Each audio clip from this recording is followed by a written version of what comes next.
무슨 바벨론인데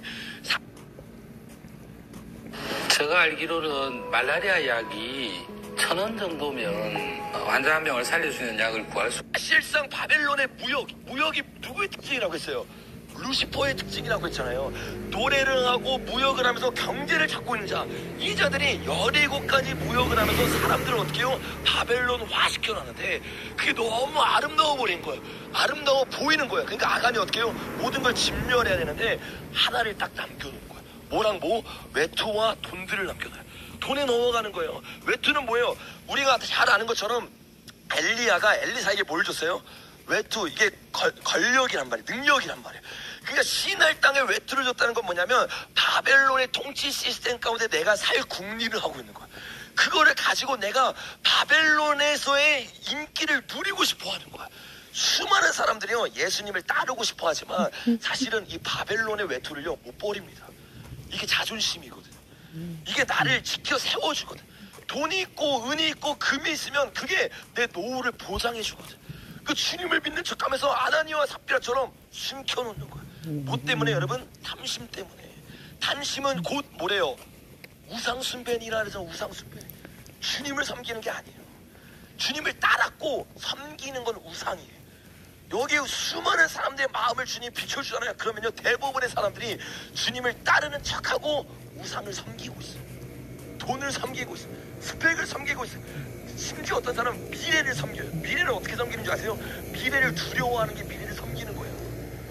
주님께 내 모든 거를 완전히 전가하는 게 아니라 내가 살아야 된다는 그 걱정과 염려가 우상입니다, 여러분. 그게 탐욕이에요. 염려와 근심이 왜 있어요? 탐욕 때문에 있는 거예요. 욕심 때문에 있는 거예요. 여러분, 그 모든 우상을 깨트리길 예수님의 이름으로 축복합니다. 그 우상을 깨트리지 못했던 아간은 결국엔 어떻게 해요? 불태워졌어요. 이게 뭐예요? 불의 심판입니다. 그래서 불 성령이 먼저 있고 그 다음에 불 심판이 있는 거예요. 이 땅 가운데 불의 성령으로 우리가 먼저 다 태워져야 될 줄로 믿습니다. 이 태워짐을 경험하지 못한 아간은 결국엔 불의 심판 가운데 태워져 버린 거예요.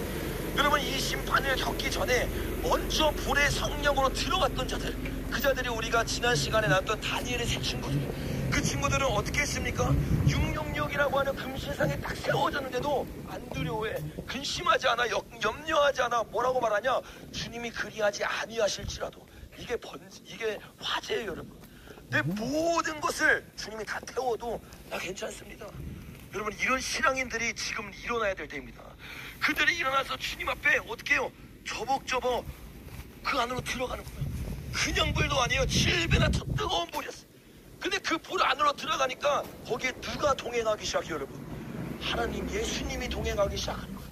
그리고 그 사람, 각 사람 머리 위에 성령의 불이 떨어지기 시작하는 거예요. 그 다음 장면 보는 것처럼 사도행전 2장에서 다니엘의 새 친구 같은 화제를 드렸던 백신문도들의 삶이에요.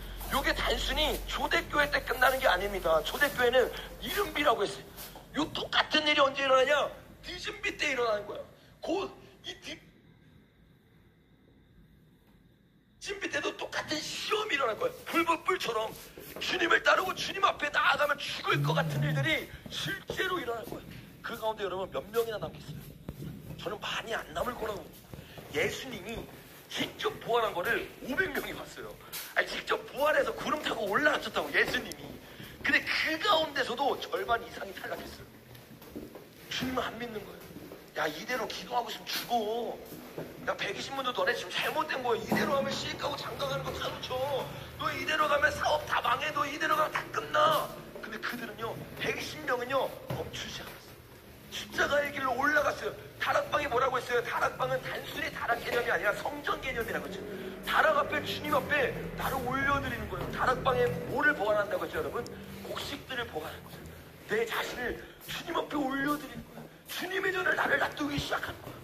여러분, 이때 주님은요 그들을 통해 놀라운 기적을 일으켰던 것처럼 이 마지막 늦은 비를 구하는 마가의 다락방의 사람들에게 예수님의 이름으로 축복합니다. 여기까지가 우리가 지난 3주간 나눴던 내용들. 거제를 드리기 위해는 요제를 드려야 되고, 요제 두 마음을 안 품는 진짜 마음을 가지기 위해서는 전제 조건이 화제 가운데 나를 완전히 내어드려야 되는 거예요.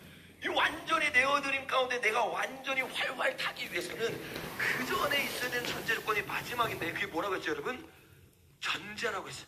활활활 불이 잘 탈 수 있도록 고기 가운데 독한 소주란다. 독한 술과 독주를, 소주로 그냥 하죠. 독주로 이렇게 넣어가지고 활활활 불 탈 수 있는 예배를 드리게 하는 건 이게 거제라고 있어요. 근데 그 거제는 다음 장면에 넘겨보면 네셰크라고 하는 단어를 사용하고 있는데, 정확한 원어의 뜻은 어떤 뜻이냐면 붓다, 따르다라는 뜻. 우리가 거제는 올려드리고 요제는 왔다 갔다 하고, 화제는 온전히 태우고, 전제는 어떻게 한다고 여러분?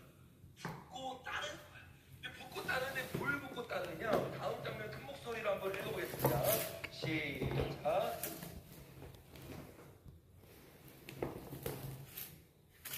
자, 첫 번째 뭐를 바치냐? 전제로 뭘 바친대요? 포도주를 바치고, 민수기 28장 7절을 보니까 여호와께 전제로 부어드리는데 뭘 부어드린대요?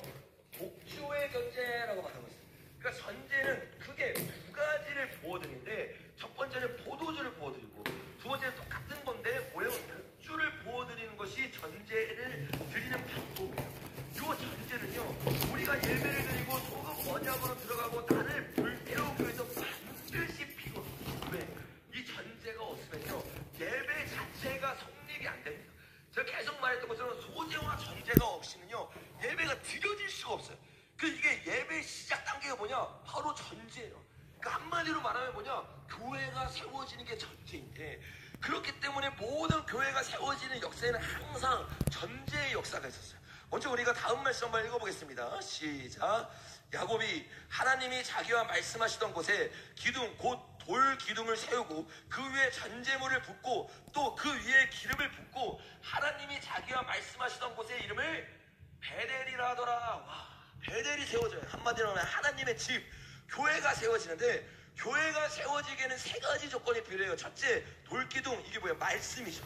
그 말씀 가운데 그 위에 전제물, 이게 그리스도의 피란 말이에요. 포도주가 피잖아요. 피가 부어져요. 그리고 그 위에 기름, 이게 뭐예요? 성령님이면서 소재입니다. 소재가 뭐냐면, 잠깐 우리 레이기 한번 가볼게요. 여기 말씀이 없습니다. 레이기 2장 가볼까요? 자, 2장 맞네요. 2장에 가면 소재에 대한 이야기가 나와요. 1절부터. 근데 여기 보니까 소재에 반드시 필요한 게 뭐냐면, 2장 1절을 보니까 소재의 예물을 드리려면 이렇게 만들어야 돼 하면서 고운 가루를 예물로 삼아 그 위에 뭐를 부어요? 기름이 반드시 부어져야 돼. 이게 소재란 말이에요. 그래서 4절도 한번 읽어볼까요? 시작. 내 화덕에 구운 것으로 소재의 예물을 드리려거든 고운 가루 위에 뭐를 섞어요? 기름을 섞어 만든 무교병이나 기름을 바른 무교전병이거나, 기름을 섞어서 만든 건 무교병이고 기름을 바른 건 무교전병이란 말이에요. 그러니까 항상 소재를 드릴 때는 뭐가 있어야 되냐? 기름이 부어져야 돼요. 그러니까 여기서 지금 베델을 만들기 위해 필요한 게 뭐냐? 첫 번째는 말씀이고, 그 말씀 가운데 그리스도의 피의 체험의 신앙이 필요하고, 두 번째 기름, 소재 가운데 성령의 능력이 필요한 거예요. 여러분, 이곳이 베델이 되길 예수님의 이름으로 축복합니다. 그래서 여러분, 요거를 다른 말로 하면 뭐예요? 이 기둥, 곧 돌기둥, 이게 말씀이고, 말씀을 신약성에서 물이라고 표현하잖아요. 그리고 전제, 피, 그리고 기름, 성령, 물과 피와 성령으로 증언하는 것, 이게 뭐예요? 교회란 말이에요. 요한 1서에서 말하고 있는 것이 정확하게 출애굽기 35장에서 그대로 이야기하고 있어요.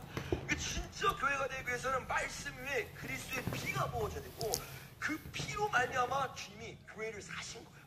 그래서 사도행전 10장에 보니까 하나님이 자기 피로 뭐를 샀대요? 교회를 사시고라고 말하잖아요. 여러분, 저와 여러분이 예배를 드리고 제사를 드릴 수 있도록 그 제사를 만든 것이 바로 예수님의 희생일 줄 믿습니다. 그리스도의 피가 뿌려졌기 때문에 악령이 여기 보면 임하는 거예요. 저주가 못 임하는 거예요. 그리고 이것 가운데 성령님이 임하기 시작하는 거예요. 하나님이 임할 수 있는, 우리와 교제를 나누는 신방이 뭐예요? 신혼방이잖아요. 우리와 주님이 사랑을 나눌 수 있는, 교제를 나눌 수 있는 방을 그리스도의 피로 주님이 만든 거예요. 그래서 우리가 저기 한자에 복음의 비밀이 담겨있다고 말했잖아요. 근데 비열자를 보면 뭐냐면 정확하게 성막에 대한 이야기입니다. 그래서 그 성막이 다 뭐로 되어 있냐면 그리스도의 피로 되어 있거든요. 그 그리스도의 피로 말미암아 우리가 집, 교회가 만들어지고 그 교회 가운데 누가 임해요? 마가의 다락방인 교회의 화제로 성령님이 임하고 그 성령님의 은혜 가운데 우리가 어떻게 해요? 완전히 죽어서 두 마음이었던 우리가 새 마음, 이게 뭐예요? 에스겔 36장에서 말한 것처럼 새로운 율법이 들어와서 우리의 굳은 마음을 주님이 제하기 시작합니다.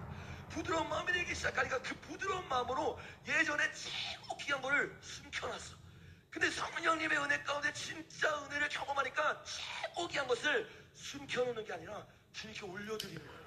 그러니까 최고의 예배는요, 사실 우리의 힘으로 드리는 게 아니에요. 하나님의 은혜가 부어지고 하나님의 능력이 부어져서 그 은혜에 감격하고 보혈의 피의 사랑에 감격해서 우리가 자발적으로 주님 앞에 올려드리는 겁니다. 그래서 오늘 저와 여러분이 그 십자가의 사랑과 은혜를 구하여서 최고의 것을 주님께 내어드리는 자들 되길 예수님의 이름으로 축복합니다. 이렇게 주님은요, 우리를 위해서, 우리가 진짜 교회는 건물이 아니잖아요. 우리가 교회잖아요. 우리가 교회 될 수 있도록 전제를 드렸어요. 전제를 주님이 어떻게 드렸느냐? 다음 장에 보니까 주님이 중보자로 전제를 드렸어요. 간절히 기도하는데 땀이 땅에 떨어지는 것이 뭐와 같아요?